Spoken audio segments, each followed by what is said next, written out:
নমস্কার।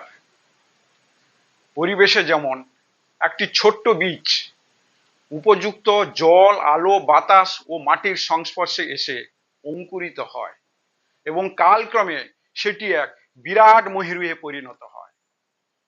তারপর পৃথিবীর সমস্ত ঝড় ঝঞ্ঝা বাধা বিপত্তি উপেক্ষা করে মাটির বুকে একা দাঁড়িয়ে থাকে। কবি সুকান্ত ভট্টাচার্য তাঁর আগামী কবিতায় তুলে ধরেছেন।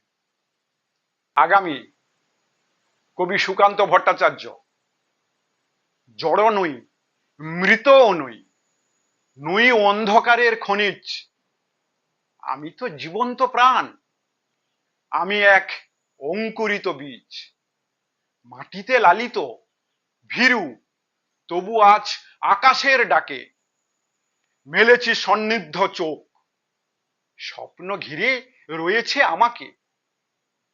যদিও নগণ্য আমি, তুচ্ছ এই বটবৃক্ষের সমাজে, তবু ক্ষুদ্র এ শরীরে গোপনে মর্মর ধ্বনি বাজে।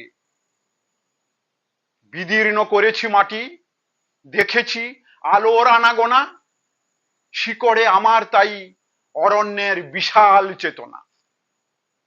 আজ শুধু অঙ্কুরিত, জানি কাল ক্ষুদ্র ক্ষুদ্র পাতা উদ্দাম হাওয়ার তালে তাল রেখে নেড়ে যাব মাথা।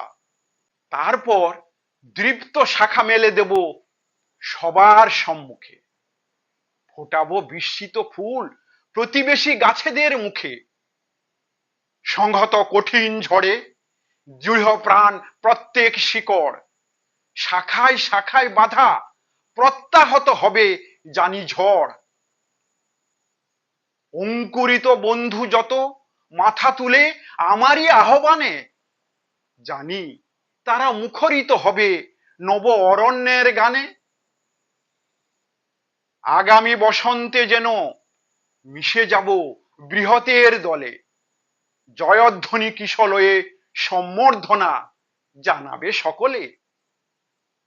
ক্ষুদ্র আমি, তুচ্ছ নই, জানি আমি ভাবি বনস্পতি, বৃষ্টির মাটির রসে পাই আমি তারই তো সম্মতি।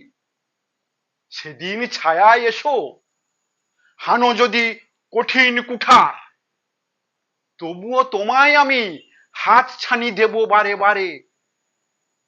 ফল দেব, ফুল দেব, দেব আমি পাখিরও কুজন, একই মাটিতে পুষ্ট তোমাদের আপনার জন। নমস্কার।